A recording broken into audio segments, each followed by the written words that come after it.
We are 3 in 1 and 1 in 3.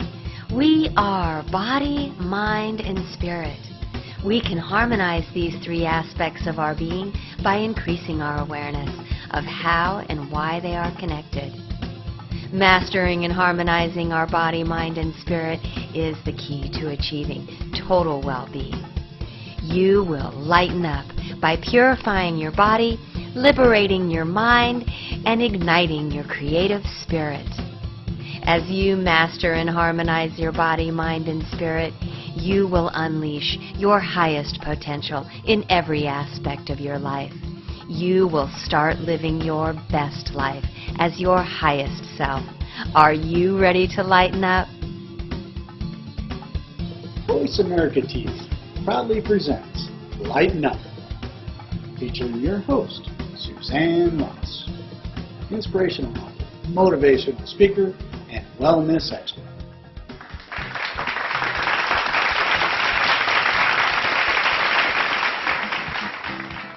Hello and welcome to Lighten Up. I am your host, Suzanne Ross, and it is such a blessing to be here today with my beloved friend, Janet Myatt. Welcome, Janet. Thank you. Thank you for having me. I'm excited to be here. Janet did come to my home in Sedona, Arizona, and yesterday we were able to go out and experience the magnificent Red Rocks. Oh, yes. That was something. Yes, we had many revelations about the different sources of energy throughout the valley, and it's always such an incredible experience here. It is. Janet is a spiritual counselor and a divine healer. She also has a master's in educational psychology. She has spent many years studying and practicing at the Berkeley Psychic Institute. So you started by getting a master's in educational psychology, and you applied that to the workforce, but then one day you discovered that your special gift of psychic intuition was ready to be developed. Well, yeah, it was sort of a necessity. I'd always been a psychic kid, very sensitive, and I could see energy and I could see beings and kind of sense other people's thoughts and moods and so on and so forth. And so it was very, very highly sensitive and didn't know how to control that. But mostly the thing that caused me to go study was getting ill. You know, I was just getting these pesky little illnesses all the time. They weren't anything serious, but they were really affecting the quality of my life. And I was just feeling overwhelmed, particularly once I had 3 children. That was a lot of energy to manage. You know? Right. So it came to me that I really needed to get some specific training on this psychic ability that I had, figure out what was it, how did it work, how could I control it, what was the point of it, and so on and so forth. So I did spend about 8 years studying at the Berkeley Psychic Institute, and I learned how to read energy, how to read an aura, understanding chakras and things like that. Basically, how to give a spiritual counseling, how to do divine energy healing. And I went on and studied a women's program dealing with issues having to do with spirits and female bodies. And then I went on and did the minister's program and the teacher's program. And after that training, I wasn't really sure that I was, what I was going to do with that training. I had been pursuing a music career at the time while I was doing this training. And then a series of events started happening very synchronistically, and I recognized them. And they were little things that kind of pushed me a little outside my comfort zone because I was used to hiding. No more hiding. No hiding. Okay. Yes, I'm psychic. Yes, I can work with energy. And, it kind of evolved that way. And then I found the people were asking me to teach, so then I rolled into that. And just one thing and another, it basically manifested because I got into alignment with my, if you call it dharma, there's lots of words for it, but came into alignment with what I'm supposed to be doing.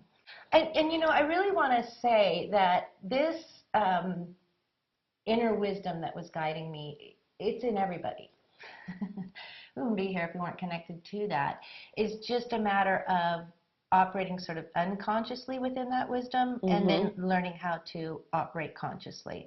And that's really, if I had to put what is my calling into one sentence, it would be to help people understand how to become conscious creators, because we're creating all the time. So that's one of my callings, is to start spreading the word and being a catalyst so that people can find you will find your own truth. There's a part of you that knows what you're doing. There's a part of you that doesn't know what you're doing. There's a part of you that knows what you're doing. All right? And part of my job is to be the catalyst that helps you start to bring those two things into alignment, into connection, and start to unveil that, shall we say.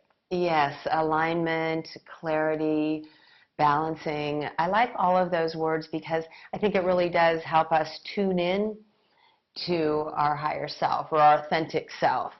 So these practices for tuning in so that you can connect and align seem like a really powerful way to help this process along. Well, that's one of the basic fundamentals of the creative process that hasn't necessarily been taught to us, but is sort of inherent in our inner wisdom. Everything's energy, and when energy's in alignment, it works a whole lot better than when it's not in alignment. Right? I mean, Yes. we can just see that in our daily lives. If we have an electrical system that has disconnections, the system doesn't work very well, right? But when it's all connected and running smoothly, not too much energy going over into this corner and burning the house down, and not enough energy over here causing blackouts, Right. Right? When it's all working in alignment with proper rhythm and proper rhyme and proper flow, then of course we get a good result, right? So that's what alignment's about. It's working with energy, working with consciousness in a way that induces flow, connectivity. Yes, so the first step really does seem to be when you start integrating body, mind, and spirit. Right. But then there's something beyond that, that you really want to start exploring and maybe know the deeper meaning and purpose of life. I know for me, what introduced me to Janet is that I was doing the work with the body, mind, and spirit, and I had definitely become a very curious seeker. And so I had joined some spiritual communities, but my meditations didn't seem to me to be very effective. I knew that I could have more profound meditations if I had some better guidance. And so I just simply typed in meditation in Livermore, I think, and Janet's lovely face popped up, and I really resonated with her. And I went to see her, and within the first session, honestly, I had a life-altering experience. And she started with this practice she calls grounding and running energy. Yes. And right away, my whole body was starting to feel electrified, and my chakras, which I wasn't even that familiar with, started to feel activated. And I mean, within one short session, I learned how to make my connection to spirit and my meditations much more profound and productive. So, yeah, I call that the self-cleaning oven.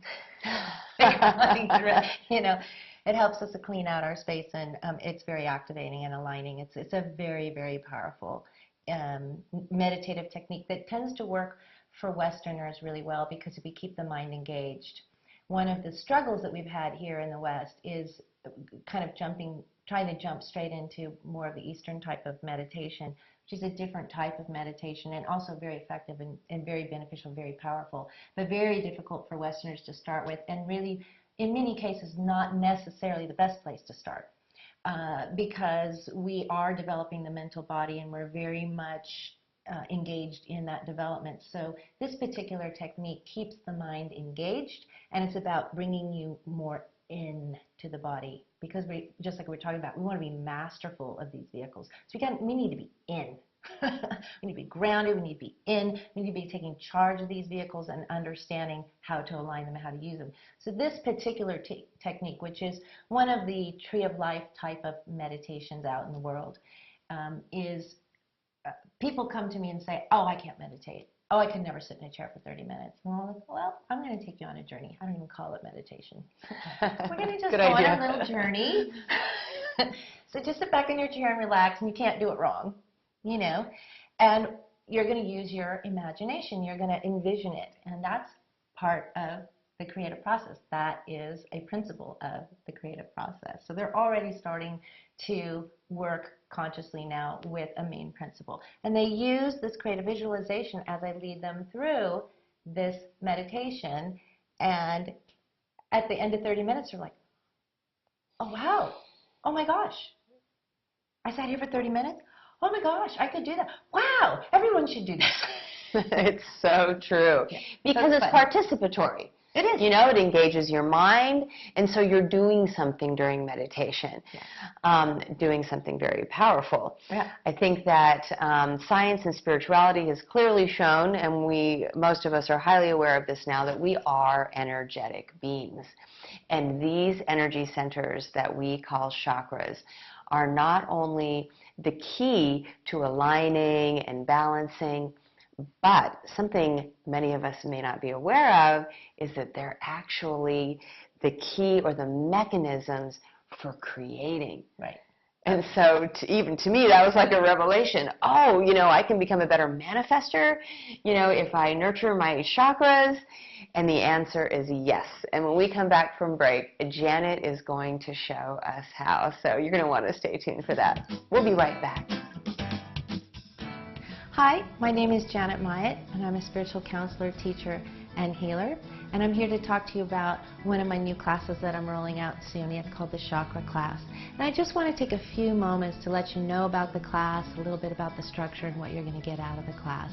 There's a lot of people are familiar with the term. There's a lot of information on the internet about the chakra system and about chakras. But I want to take this concept just a little bit deeper, help us take our next step in uncovering what is the chakra system and what is it about, what is it for, why do we need to take care of it, how can we take care of it, what is the journey involved in this thing called creating our life. And really one of the most fundamental things we need to understand about chakras is that they're actually the mechanism by which spirit translate thought into matter. So that it's a very important aspect of our creative process, and we want to know how to take care of them, and we want to know how to balance them and coordinate and integrate them. So each class is going to be a 7-week class, and each week we will roll out a module starting 1 to 7, and the module will include 2 key component lessons. Lesson 1 will be the class section, and it's going to talk to you about the challenges and gifts inherent in each chakra and a little bit about the symptomology when that chakra is out of balance, and talk about healing strategies and ways that you can go about recovering and balancing this chakra.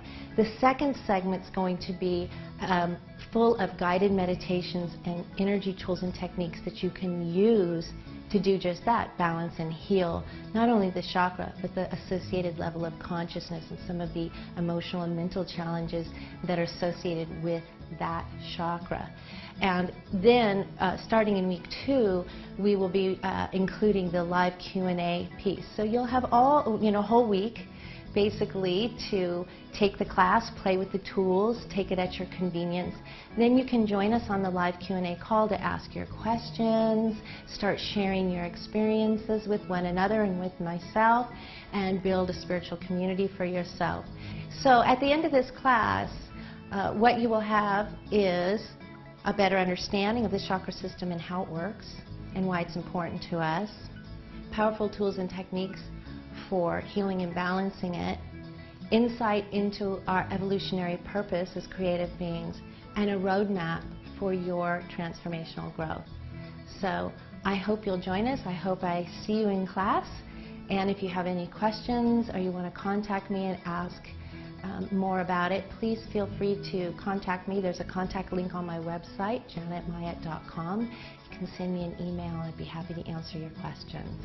Thank you so much for your attention, and I hope to see you soon.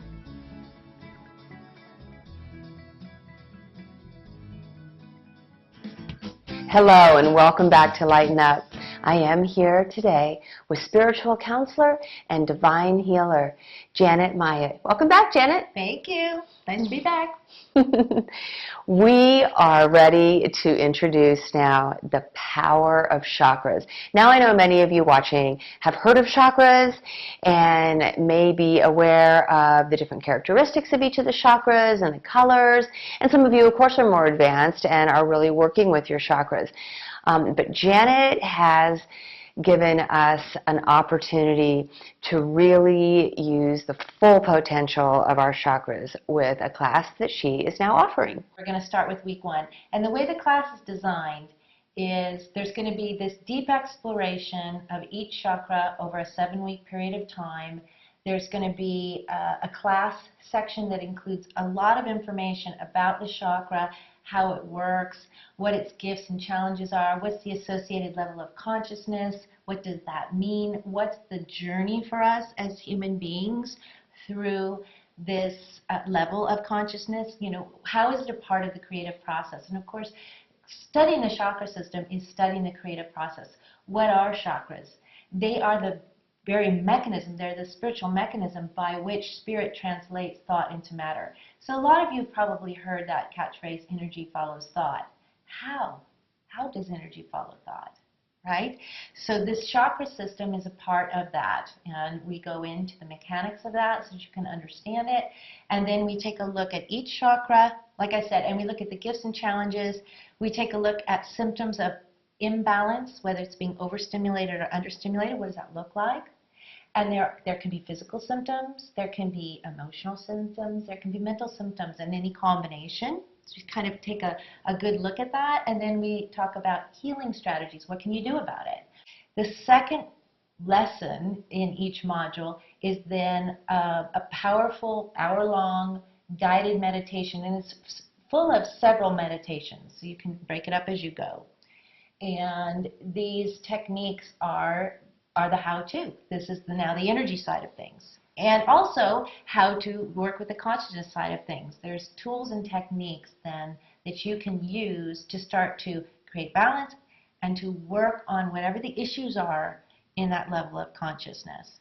And then starting the second week, there's going to be then this live Q&A call. So on the following Monday, class 2 rolls out. We have this live call, and we'll be talking about the first chakra and your experiences with it. What came up for you? What did you discover? And what answers clicked for you? And how did the energy practices work for you? And you'll have an opportunity to share your stories and ask questions and so on and so forth. So we're really excited about this class. We really feel like it's going to be a powerful way for you to learn more about the creative process and take charge of it and start to integrate it.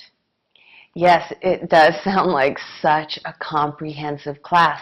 And she talks about, you know, the different levels of consciousness, but then she dives right into that particular level of consciousness with each chakra, and she does shadow work around it, you know, so that along the way you're resolving the ego, you know, the ego's limiting patterns. So there's 2 kind of pieces to it that we want to understand. The energy side of things and the consciousness side of things. We want to understand the mechanics, and we understand the purpose and sort of the developmental phases that happen on the consciousness side, and the way that the energy pieces work, and how these 2 aspects of creativity work together. All right, so approaching this topic through the chakra system is an easier way, I think. And it comes down to being able to work with both of these aspects. So ascension is basically understanding the consciousness side of things. What are we doing here? What's our creative purpose? And then how do we do this? How do we create? How do we work with energy? Everything's energy. And how do these 2 things go together? So you can see how it is this interconnected journey. All right, and that's on the consciousness side of things. And then on the energy side of things, you know, how do we work with these various frequencies of energy and get them to work together? And on the physical level, as you said, the very first order of precipitation of the first chakra, of any chakra, is the gland. Okay, so in the first chakra, the gland is the adrenals. All right, and so then that gives you a lot of information about how the endocrine system affects the creative process, how it affects our experience. It affects our consciousness. We all know that. Hormones affect our consciousness and our emotions and moods and stuff. So we really start to see how everything is interconnected, and we can start to work more intelligently with this very sophisticated creative mechanism that we have. And it seems to me as if, you know, these being the energy centers for translating thought into form, that if we truly want to have the ability to manifest our reality as the creative beings that we are, we really need to do this chakra work so that we don't miscreate. Oh, absolutely. And, you know, we talk about this in the class too. As we're generating all kinds of forms, we're used to thinking of forms in dense forms, physical bodies, but an emotion, a memory, that has a subtle form. We have these subtle bodies and subtle forms. A thought is a thought form. Okay, so we create these things, and they're magnetic, and they're sticking in our space, and we're continuing to run our creative energy through these. If you think of these forms, they're like blueprints. Ah, okay? With different frequencies. With different right? frequencies, Mm-hmm. right? And so here's a thought that I thought when I was 5, and it's still there. Stuck there. Stuck there because I never did anything about it. I didn't departiculate it. I didn't take my consciousness out of it. It just kind of fell below the threshold into my subconscious mind, but it's still there. My creative energy is still running through it, right? And so pretty soon we've got a really, I call it a junky space. Because now here comes this neutral creative energy, and it's running through all of these different pictures, all of these different blueprints, and then creating our reality. And it gets to be this very confusing reality, and we're not quite sure why, and that's because we don't understand precisely how we're doing it and how important it is to clean it out, move out of these ideas, move out of these experiences, stop identifying ourselves that way, and clean it out and start to come into present time and create cleanly through the system. Yes, and how critical is that? Because we don't want to be miscreating and then generating any negative karma that then we have to deal with, and then we start to develop more stuck beliefs about limitations. And well, we are in the school of cause and effect, that's for sure. So, you know, whatever we create, there's going to be an effect. And so learning about that and understanding effects better and putting our point of view back into the divine self, that which is creating the forms, gives us a lot more fluidity and flexibility than to start to change how we're creating what we're creating. And then you offer the shadow work so that you have a very powerful technique for going back into the source of those limiting beliefs and sort of clearing those out. Precisely, because a lot of the thought forms that we're creating through, we're not even conscious of anymore. But they have a big charge, especially first chakra. So first chakra ideas and thought forms that are sticking in our space have a super charge on them because they are directly tied to our life or death. Because it is, you know, when you're a baby, it's a matter of life or death to bond with your primary caregiver. If you don't, you're going to die. Yes. So it has a big charge on it, right? But we don't really remember those experiences, so they're below what we call below the threshold. But they're there. They're sitting there. Those are our early beliefs about ourselves and about others and about the world around us. And they become the foundation then of the ego. They become the foundation of what we come to understand as ourself. And it feels like even in adulthood they can become amplified or triggered. Absolutely, because we continue to compound them.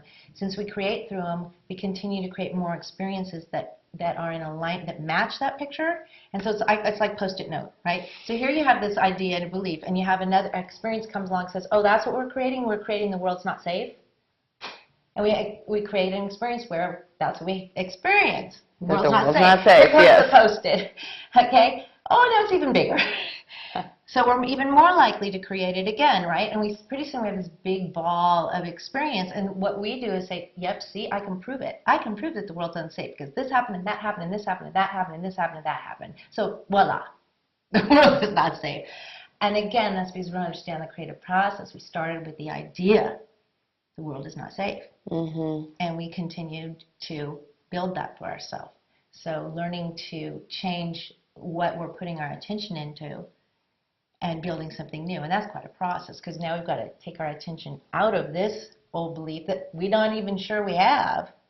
And so that's what shadow work is. When she's referring to shadow work, it's this going into this wounded self, going into the aspect of self that's sitting in these misperceptions about self, others, and the world around us. We all have them. But sometimes it's a little bit of a challenge to figure out precisely what they are and what's the trigger. We want to find that trigger and want to begin to work lovingly with that level so that we can start to take this big ball of creative effect, lovingly, but quite systematically apart, so that we can then free up all that consciousness and all that energy that's trapped in that idea and that form, that blueprint. We want to extrapolate that. We want to take that out and give that energy back to ourselves to create something different, something more in alignment with what we understand now. So you talk about divine blueprint, and that feels like our original blueprint before these distortions came into being, these insecurities or fear that changed the blueprint. So this shadow work, these meditations, and all of the comprehensive work with the chakra helps to return us to our original divine blueprint so that we can really be powerful creators and create for the highest good. Yes, exactly. And understand what do we want to create now. We learned a lot in this process of creating our human blueprints. Unfortunately, we've suffered a lot as a result, too, because we haven't necessarily known what we're doing. But we've learned a lot. But once we can start to clean that up, get a handle on it, start to get more properly identified as spirit, then we can more readily start to create in present time with this interconnectivity with what I call the greater field of life, so that we are focusing our attention on, well, a lot of people call it, creating heaven on earth, or creating that higher ideal, creating that full revelation of our divinity in objective form. And we start to figure out how to do that. We get excited about that, and we start to participate in that more fully, more readily, with more awareness. And again, so what does it come down to? Becoming a fully conscious, aware creator. Intentionally and consciously creating. Right, and being a part of the larger creation and creating within that, co-creatively, really understanding about oneness and diversity within oneness, knowing that we have our part to contribute, but that there's this larger thing that we're involved in. And it feels to me, too, like our greater purpose is revealed the more we have alignment and clarity by cleansing and activating our chakras. And you're going to love Janet's website. It is very energetic, and it's very interactive and colorful and informative. And feel free, to email me. You can contact me via my website, janetmyatt.com, and you can, if you have questions, if you want to know more about me and what I do, please feel free to reach out and contact me. Thank you so much for that. And thank you so much for coming on my show. Thank you, Suzanne. Thank you for having me, and thank you for doing what you do. I appreciate that. And thank you so much for joining us for this very special episode of Lighten Up. And remember, live well, love life. Hi, I'm Janet Myatt. I'm a spiritual counselor, teacher, and healer, and I have a gift for you. If you sign up for my contact list, you receive, as a thank you, one of my guided meditations. It's called Activating Divine Creativity, and I know you'll enjoy it.